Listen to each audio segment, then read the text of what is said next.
Hello বন্ধুরা, আমি তন্দ্রা। আমি আজ তোমাদের পঞ্চম শ্রেণীর বাংলা পাঠ্য বই আমার বাংলা বইটির প্রথম অধ্যায় নিয়ে আলোচনা করব। তার আগে আমার চ্যানেলকে অবশ্যই লাইক, কমেন্ট ও শেয়ার করে দিও ও আমার চ্যানেলকে অবশ্যই সাবস্ক্রাইব করো, যাতে আমার চ্যানেলের সমস্ত ভিডিওগুলি সবার আগে পেতে পারো। দেখো, আমার বাংলা বইটির প্রথম অধ্যায় কি আছে? প্রথম অধ্যায় হলো রামের প্রতি ভরত। রামের প্রতি ভরত কবিতাটি কার লেখা? কবিতাটি কৃত্তিবাস ওঝার লেখা। প্রথমে কি আছে দেখো, সঠিক উত্তরটি বেছে নিয়ে লেখো। একের দিকে কি আছে দেখো, ভরত হলেন রামচন্দ্রের কাকা, রামচন্দ্রের পিতা, রামচন্দ্রের ভাই না রামচন্দ্রের প্রজা? উত্তর কি হবে? রামচন্দ্রের ভাই। দুইয়ের কি আছে দেখো, বামা বুদ্ধি ধরে। কয়ে আছে পুরুষ জাতি, ক্ষয়ে আছে বামা জাতি, গয়ে আছে শিশুরা, ঘয়ে আছে বৃদ্ধরা? উত্তর কি হবে? বামা জাতি। তিনের দিকে কি আছে দেখো, অযোধ্যার ভূষণ হলেন। কয় লক্ষণ, ক্ষয় রামচন্দ্র, গয়ে ভরত না ঘয়ে দশরথ? উত্তর কি হবে? রামচন্দ্র। চারে কি আছে দেখো, কাকে ছাড়া অযোধ্যা দিনের বেলাতেও অন্ধকার? উত্তর কি হবে? প্রথমে কি আছে, সীতাকে, খ ভরতকে, গ দশরথকে, ঘ রামচন্দ্রকে? উত্তর কি হবে? রামচন্দ্রকে। পাঁচের দিকে কি আছে, ভরত রামচন্দ্রকে কোথায় গিয়ে রাজ্যভার নিতে বলেছিলেন? কয় কি আছে, মিথিলায়, ক্ষয় অযোধ্যায়, গয় লঙ্কায়, ঘয়ে মথুরায়? উত্তর কি হবে? অযোধ্যায়। ছয়ের দাগে কি আছে, রামচন্দ্র কতদিন পিতৃবাক্য পালন করবেন? কয় কি আছে, নবম বৎসর, ক্ষয় কি আছে, একাদশ বছর, গয় কি আছে, চতুর্দশ বৎসর, ঘয় কি আছে, পঞ্চদশ বৎসর? উত্তর কি হবে? গ চতুর্দশ বৎসর। সাতের দাগে কি আছে, কোন রাজা স্বর্গবাসী গিয়েছেন? কয় রামচন্দ্র, ক্ষয় ভরত, গয় দশরথ, ঘয় রাবণ? উত্তর কি হবে? গয়ে দশরথ। তারপরে কি আছে দেখো, নিচের বাক্যগুলির পাশে সত্য বা মিথ্যা লেখো। একের দাগে কি আছে, রামের প্রতি ভরত পদ্যাংশটি লিখেছেন কাশিরাম দাস? উত্তর কি হবে? মিথ্যা। দুয়ে কি আছে, রামচন্দ্র হলেন অযোধ্যার ভূষণ ও অযোধ্যার সার? উত্তর কি হবে? সত্য। তিনে কি আছে, ভরত ছাড়া অযোধ্যা দিনের বেলাতেও অন্ধকার? উত্তর কি হবে? মিথ্যা। চারে কি আছে, রামচন্দ্র বনে এসেছিলেন মায়ের আজ্ঞায়? উত্তর কি হবে? মিথ্যা। পাঁচে কি আছে, রাজা দশরথ স্বর্গবাসী গিয়েছেন? উত্তর কি হবে? সত্য। ছয় কি আছে, রাজা দশরথের মৃত্যু সংবাদ পেয়ে হনুমান ও সুগ্রীব কাঁদতে থাকেন? উত্তর কি হবে? মিথ্যা। তারপরে কি আছে দেখো, বাম দিকের সঙ্গে ডান দিক মিলিয়ে লেখো। বাম দিকে প্রথমে কি আছে, অযোধ্যার ভূষণ? উত্তর কি হবে? রাম। দুয়ে কি আছে, পণ্ডিত? কি হবে? ভরত। তিনে কি আছে, পিতৃবাক্য পালন? উত্তর কি হবে? চতুর্দশ বছর। চারে কি আছে, মূর্ছাগত? উত্তর কি হবে? রাম, জনকীয়, লক্ষণ।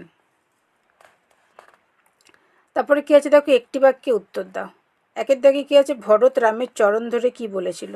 উত্তর কি হবে? ভরত রামের চরণ ধরে বলেছিল যে কার কথায় তিনি অর্থাৎ রামচন্দ্র বনে এসেছেন নিজের রাজ্য ছেড়ে। দুয়ে কি আছে দেখো, বামা জাতি কেমন বুদ্ধি ধরে? উত্তর কি হবে? দেখো, বামা জাতি অর্থাৎ স্ত্রী জাতি চিরকাল বামা বুদ্ধি অর্থাৎ বাঁকা বুদ্ধি ধরে। তিনের দিকে কি আছে দেখো, কে অযোধ্যার ভূষণ ও অযোধ্যার সার? উত্তর কি হবে? শ্রী রামচন্দ্র হলেন অযোধ্যার ভূষণ ও অযোধ্যার সার।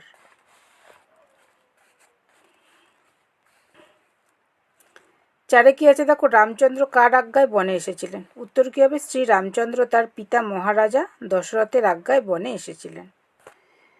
পাঁচে কি আছে দেখো, রামচন্দ্র কতদিন পিতৃবাক্য পালন করবেন? উত্তর কি হবে? শ্রী রামচন্দ্র তার পিতৃবাক্য পালন করবেন চতুর্দশ অর্থাৎ 14 বছর।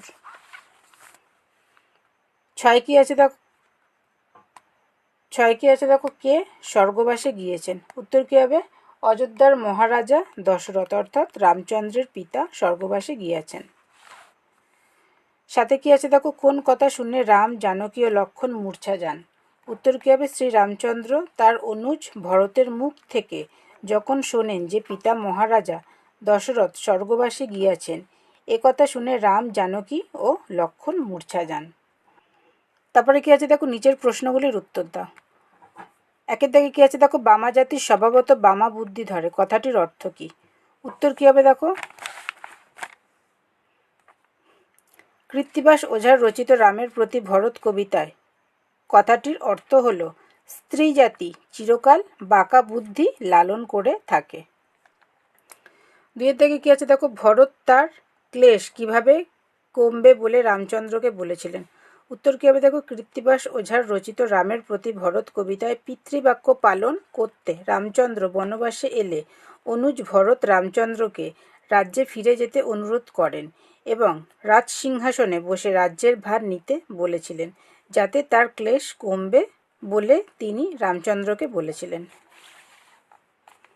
3 দাগে কি আছে, ভরত কাকে কোথাকার রাজ্যভার নিতে বলেছিলেন? উত্তর কী হবে, কৃত্তিবাস ওঝার লেখা রামের প্রতি ভরত কবিতায় রামচন্দ্রের অনুজ ভরত বনে এসে ভ্রাতা রামচন্দ্রকে অযোধ্যার রাজ্যভার নিতে বলেছিলেন।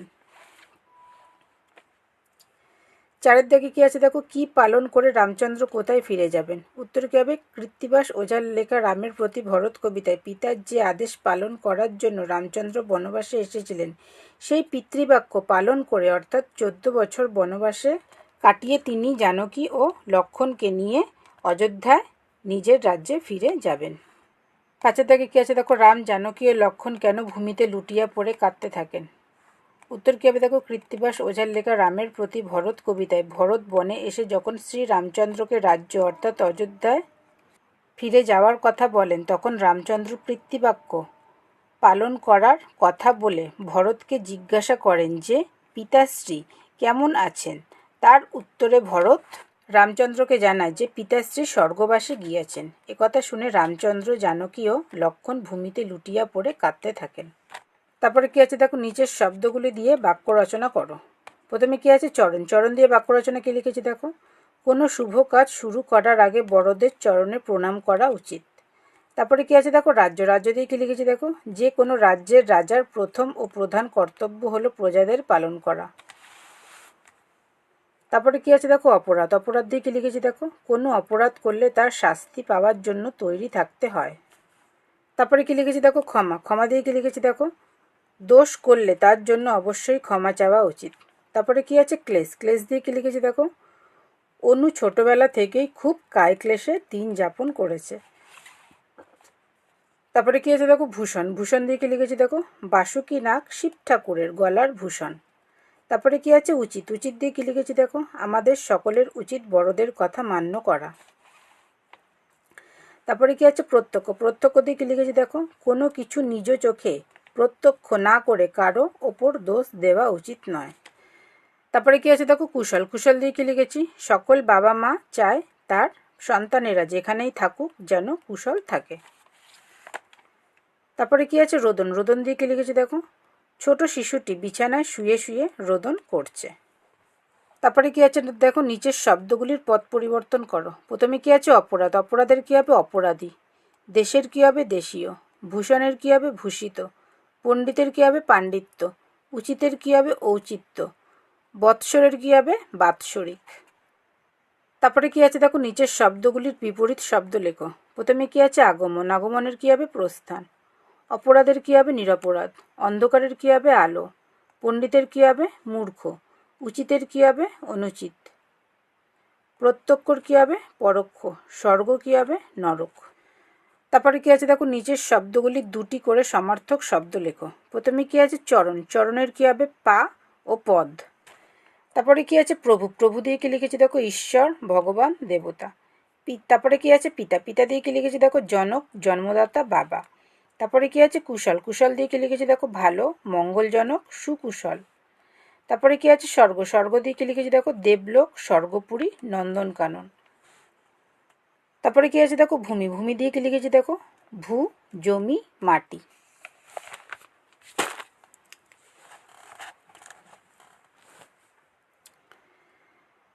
তারপরে কি আছে দেখো, নিম্ন রেখাঙ্কিত পদগুলো কোনটি কি পদ তা সঠিক ঘরে বসাও। প্রথমে 1 দাগে কি আছে দেখো, ভরত কহেন ধরি রামের চরণ। এখানে ভরতের নিচে দাগ দেওয়া আছে, তাহলে ভরতটা কি, বিশেষ্য। 2 দাগে কি আছে দেখো, অপরাধ ক্ষমা করো চলো রাম দেশ। এখানে চলো। চলো কথাটা কি, চলো কথাটা হচ্ছে ক্রিয়া, মানে যেতে বলছে। 3 দাগে কি আছে দেখো, শ্রীরাম বলেন তুমি ভরত পণ্ডিত। তুমি, এখানে তুমিটা কি, সর্বনাম। তারপরে কি আছে 4 দাগে, চতুর্দশ বৎসর পালিব পিতৃবাক্য। এখানে চতুর্দশ মানে 14 বছর, যেটা 14 বছরটা কি হবে, চতুর্দশটা হচ্ছে বিশেষণ। 5 দাগে কি আছে, স্বর্গবাসী গিয়াছেন রাজা মহাশয়। এখানে গিয়াছেন মানে হচ্ছে গেছেন, গিয়াছেন শব্দটা হচ্ছে ক্রিয়া। তারপরে 6 দাগে কী আছে দেখো, শুনি মূর্ছাগত রাম জানকী লক্ষণ। লক্ষণটা কি? লক্ষণটা হচ্ছে একটা নাম, এই লক্ষণটা কিসে হবে? লক্ষণ হচ্ছে বিশেষ্য। তারপরে কি আছে দেখো, শব্দ ঝুড়ি থেকে শব্দ বেছে নিয়ে শূন্যস্থান পূরণ করো।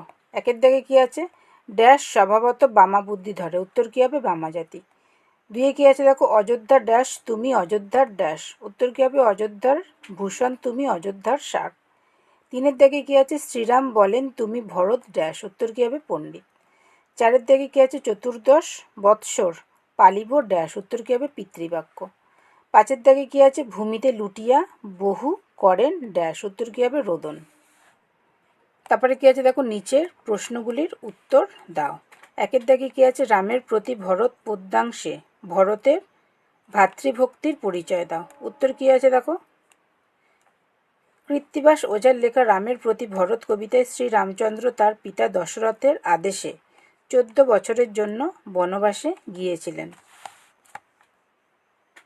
ভরত তখন অযোধ্যায় না থাকায় ফিরে এসে যখন সমস্ত কথা জানতে পারে, তখন ভরত বনবাসে গিয়ে ভ্রাতা রামচন্দ্রকে ফিরিয়ে আনার জন্য বলেন যে কার কথায় তিনি বনবাসে এসেছেন। স্ত্রী জাতি তো চিরকাল বাঁকা বুদ্ধি ধরে, তাই তাদের কথায় কি কেউ দেশান্তরে যায়? তারপর ভরত ভ্রাতা রামচন্দ্রকে রাজ্যে ফিরে গিয়ে সিংহাসনে বসার অনুরোধ করেন, যাতে তার অর্থাৎ ভরতের সকল ক্লেশ দূর হতে পারে। রামচন্দ্রকে তিনি আরও বলেন যে রামচন্দ্র ছাড়া দিনের বেলাতেও অযোধ্যা অন্ধকার, সিংহাসন রিক্ত, কারণ তার মতে শ্রী রামচন্দ্রই অযোধ্যার সব কিছু। তাই তিনি ভ্রাতা শ্রী রামচন্দ্রকে নানাভাবে অনুরোধ করেছেন নিজ রাজ্যে অর্থাৎ অযোধ্যায় ফিরিয়ে নিয়ে যেতে।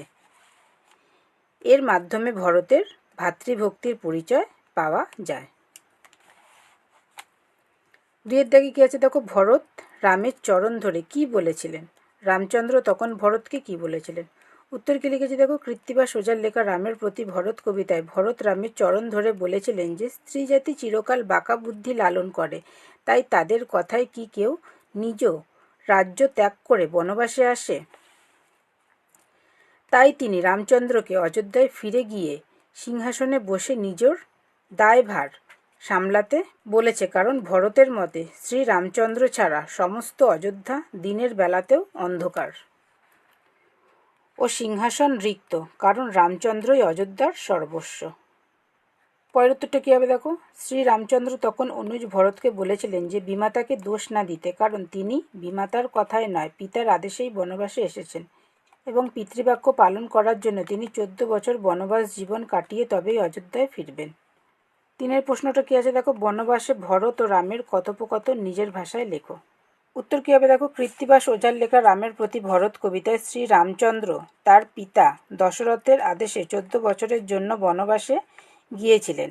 ভরত তখন অযোধ্যায় না থাকায় ফিরে এসে যখন সমস্ত কথা জানতে পারে, তখন ভরত বনবাসে গিয়ে ভ্রাতা রামচন্দ্রকে ফিরিয়ে আনার জন্য বলেন যে কার কথায় তিনি বনবাসে এসেছেন।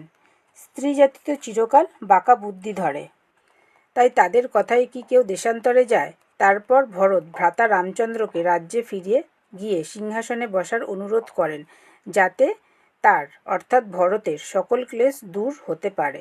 রামচন্দ্রকে তিনি আরও বলেন যে রামচন্দ্র ছাড়া দিনের বেলাতেও অযোধ্যা অন্ধকার, সিংহাসন রিক্ত, কারণ তার মতে শ্রী রামচন্দ্রই অযোধ্যার সব কিছু। তাই তিনি ভ্রাতা রামচন্দ্রকে নানাভাবে অনুরোধ করেছেন নিজ রাজ্যে অর্থাৎ অযোধ্যায় ফিরিয়ে নিয়ে যেতে। শ্রী রামচন্দ্র তখন অনুজ ভরতকে বলেছিলেন যে বিমাতাকে দোষ না দিতে, কারণ তিনি বিমাতার কথায় নয় পিতার আদেশেই বনবাসে এসেছেন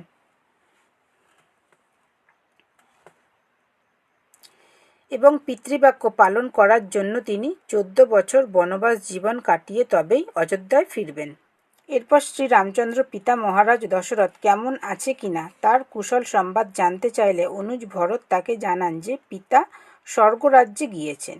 একথা শোনার পর রামচন্দ্র, জানকী ও লক্ষ্মণ অজ্ঞান হয়ে পড়েন ও পরে মাটিতে লুটিয়া কাঁদতে থাকেন, কিন্তু নিজ রাজ্যে ফিরে না গিয়ে পিতৃবাক্য পালন করার জন্য ভরতকে বুঝিয়ে অযোধ্যায় পাঠিয়ে দেন। ভিডিওটি ভালো লাগলে অবশ্যই আমার চ্যানেলকে লাইক, কমেন্ট ও শেয়ার করবেন ও আমার চ্যানেলকে অবশ্যই সাবস্ক্রাইব করবেন। Thank you.